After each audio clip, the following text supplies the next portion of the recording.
softly. At the age of around 60, softly. 70, 80 or 90, softly. Your hands will only touch soft things, softly. Cat fur, softly. Old blankets, softly. Wrinkled flesh, softly. Threadbare towels, softly. Thumbed pages, softly. Curved skin, worn sheets, softly. Bathwater, softly. One day you'll smile, softly. Quietly, softly. Without a word, softly. You'll think, I got out, and here there is love, softly. The other kind, softly. The kind love that loves you, softly. And this time you'll let it, softly, be soft.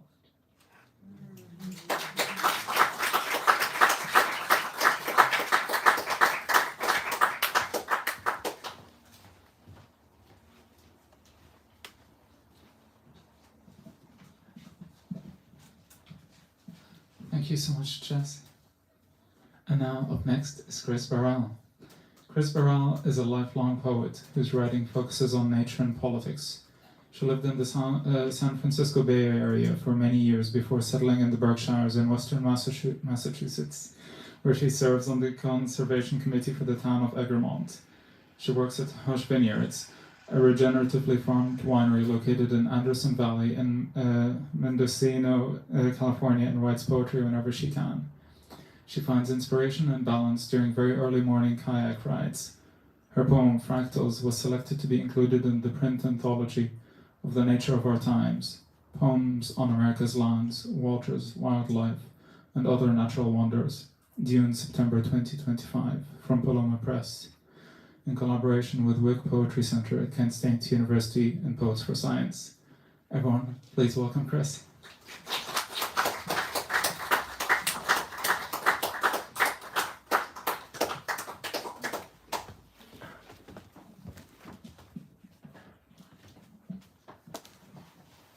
Thank you so much. It's such an honor to be here. Thank you, Lynn. Thank you, Lynn and Press. Thank you, Lighthouse Books. I'm here with my wonderful sister-in-law who lives on a lake, and she allows me to kayak every morning, very, very early, well before she's up. And one of the things I found last, just as the leaves dropped last year, is that I found a group of nests that had construction tape woven into them, that the birds had woven into their nests from a nearby construction site. And so this poem was actually written the day after the U.S. election. So, and it's called Nesting. I curl up like a ball of yarn, afraid that if I stand, I might unravel. If hope is the thing with feathers, then let me fly away. When the world brings wear and tear, even birds seek refuge. They join in molt migrations to keep their feathers strong. When songbirds molt, they do not sing, nor do they fly. Too vulnerable, they must find rest until feathered once again. Today I came upon a nest where seeming strands of spun gold thread instead were lengths of caution tape unraveled in the twigs.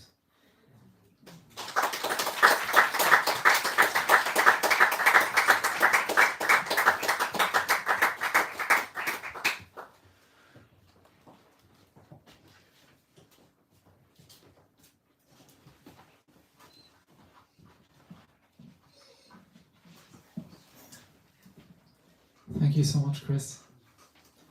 And now, up next is Sally Morgan. Sally Morgan is Welsh-born and a dual British and New Zealand citizen, winner of the 2022 Portico Prize for Toto Among the Murderers from John Murray Press.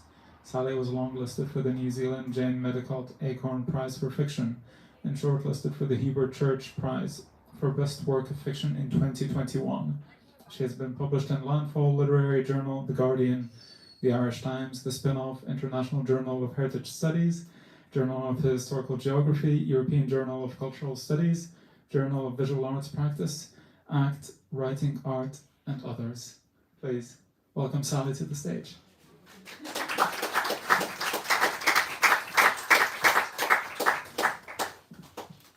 Significantly shorter than everybody else. It's my Welsh heritage. The piece that I'm going to read is a prose poem, and it came about when I was visiting Boston a few years ago, and spent time walking in a graveyard. And I'll let the piece speak for itself. A graveyard in the New World. Boston is full of graveyards, joyless but beautiful places, light blocked by tall buildings and filled to their edges with stooped trees and dead Puritans. I wander through the crowded rows of King's Chapel's burying ground with my head down, thin daylight breaking through the hard-leaved trees to run over my shoes in rippling patches the size of coins. The contrast between the blue of the sky up above and this shadowed cube of cellar-like darkness is theatrical. Stubby, hand-carved gravestones on either side of me are topped with winged skulls like children's drawings, and their 17th century script loops in extravagant curves, rendering each capital letter as ornate as a restoration brooch. The city reeks of oldness. The sense of decrepitude takes me by surprise, not only in the cemeteries but on all of the narrow and cobbled streets. This is the new world, but the ground itself feels old and resentful. I feel like it will rise up and spit me out because my feet don't belong here. I feel the ripples will chase me across the world in an earthquake of resentment. In one cemetery I find all the Puritans you could ever wish for. 4 theologians buried smugly alongside the lopsided headstone of one so-called adulteress called Elizabeth Payne. She was tried for infanticide, found not guilty, but nevertheless flogged and cast out. Payne seems such a good name for a woman buried amongst Puritans.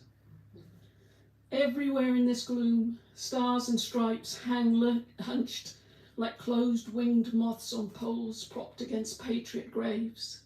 A ground full of founding fathers buried in a place where light seldom visits. Flag after flag, pitched in damp air to remind a patchwork nation of immigrants that this is where you live and this is who you are. Let no one else follow you in. Wear your red cap and close the gates.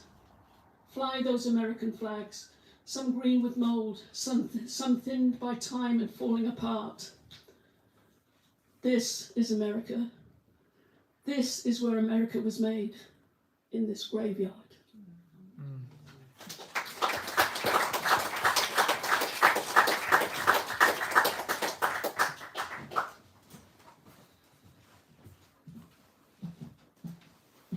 Thank you so much, Sally. And now, up next is Connie Hills. Connie Hills grew up in the southwest corner of the USA. After working as a psychologist for 30 years, she retired her clinical practice to devote her time to writing poetry.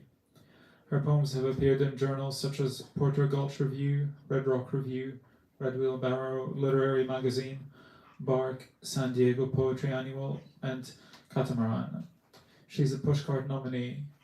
Connie resides in San Francisco, in the Pacific Ocean's abundant natural light, with her wife and their curious whippet. Everyone, welcome Connie to the stage.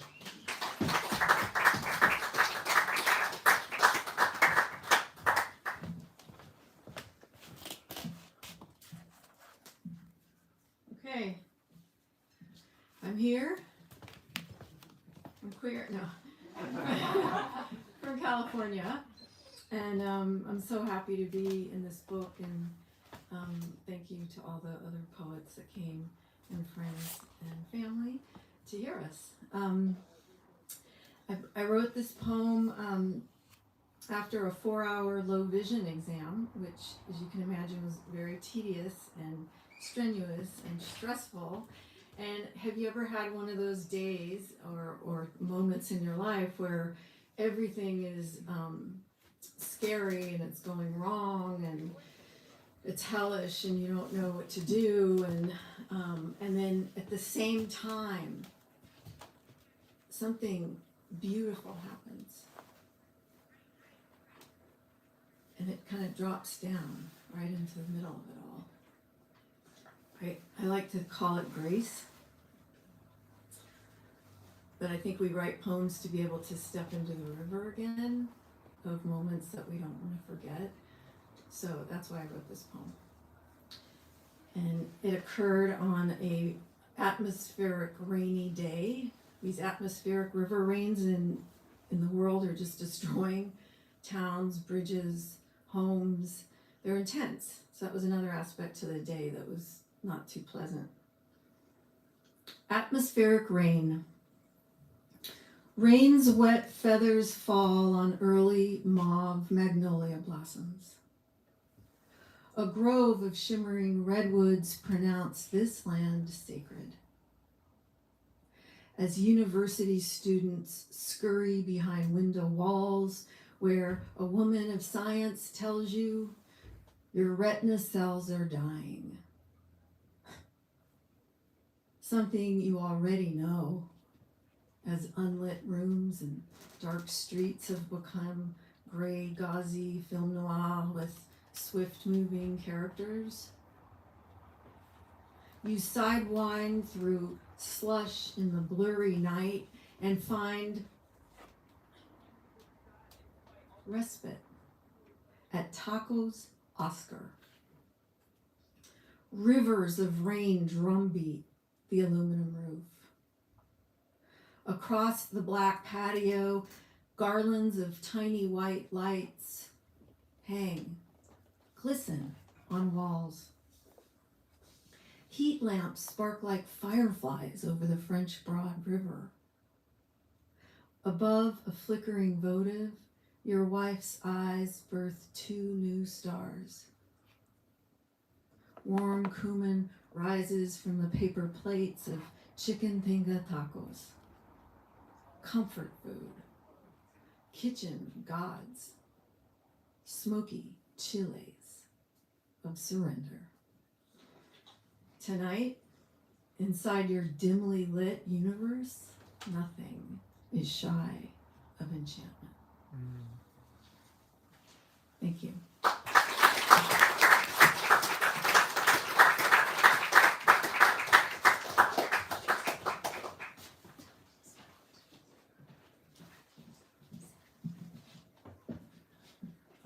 Thank you so much. Thank you so much, Connie. And now, up next is Carol McKay.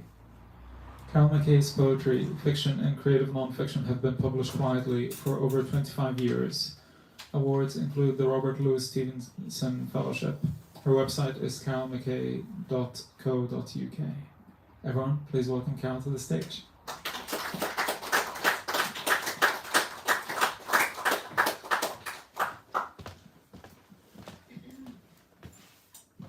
Hiya, lovely to be here and to see you all and be part of this. Thank you to Lynn at Lynn Press and Lighthouse and so on.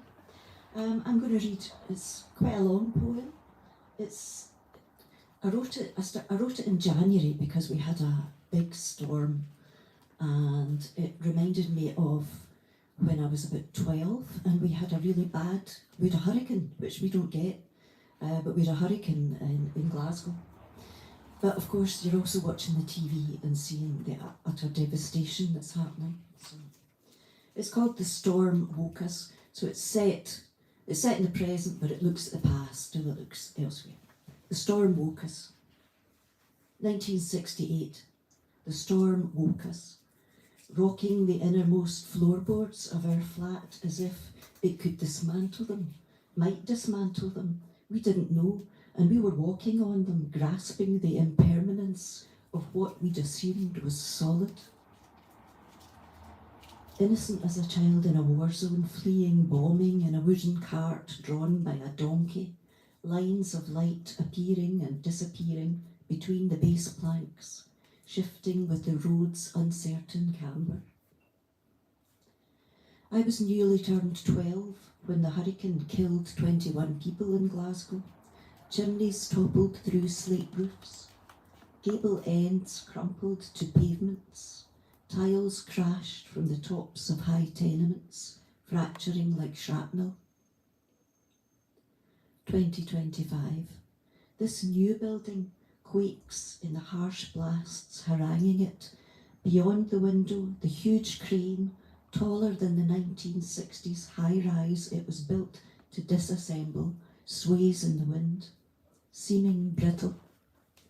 On the birches on the slope where there were houses, the magpie's nest remains, glued in place, though trees fold and straighten.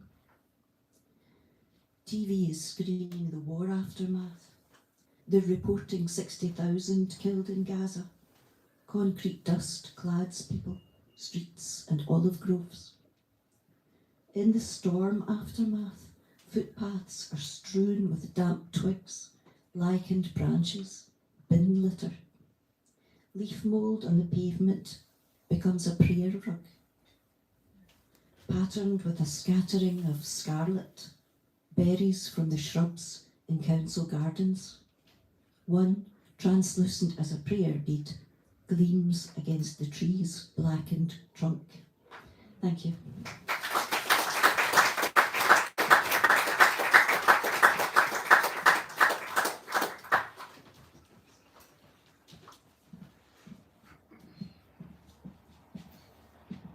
Thank you, Carol. And last but not least is Lindsay Kellar-Madsen. Lindsay Kellar-Madsen is a Canadian writer who scribbles compulsively in rare sleeves of time. She lives in the Danish countryside with her husband and 4 children, who only wear shoes when necessary. Her poems appear in The Shore, Blue by Humana Obscura, Sugared Water by Pork Belly Press, Green Ink and Snapdragon Journal. She's the author of 2 children's books, Meet the Wild and The Lovely Haze of Baby Days, published by Little Otter Press. You can find out more about her as well at Lindsay K. Matson, K is in the letter, Matson.com. Right. If you can welcome Lindsay to the stage.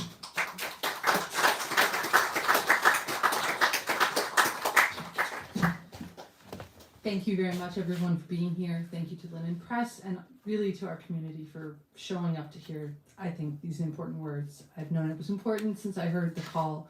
I've repeated it over and over in all the conversations. When I talk about this anthology, I think it's so important to witness, and I'm so grateful to be in here with all of you. This piece exists because as a mother, I face the news cycle and I don't know how to internalize it, and I don't know how to explain it, and I don't know how to teach the world to my children, in the current state of things. So, as I'm sure many of us do, I turned to the page, and this is where we landed. So this piece is called Linen Chests, and I wrote it for the child carried in a bath towel through bombed out streets of Lviv. Instead, I make you a sandwich. Sliced apple grains snuggle neat seams of bread, and we whisper where the wild grows fat with raspberry thumbs in the yard. They climb beside a sprawling quilt of bluebells. Today, you will see no wolves. No cloud is a hungry jaw of teeth. We floss your grassy toes in a frothing sink, and later you sleep, hammocked and lost to a knot of dreams. And when the heavy pendulum swings, your body between blue plum trees, your mother and I will pour strong coffee, because women will swallow a whole fortress of secrets, while old men haunt our closets. Unraveling, we name the bodies, and drown enemies in fabric softener. We swap our scraps of wisdom, how to stratify lupin seeds, cold in the fridge, how long to soak bloodstains in salt water. Thank you.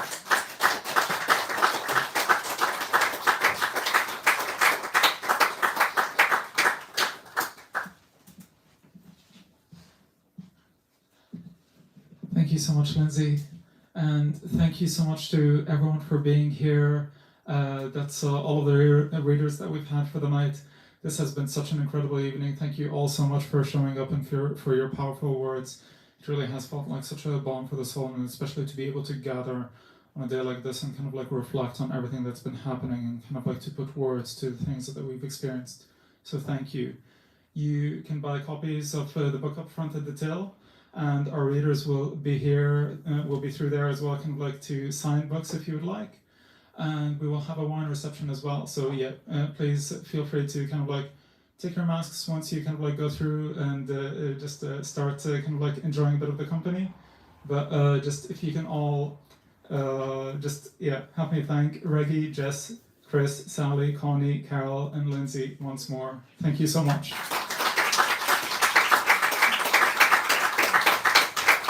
And thank you so much to Lynn and Press as well.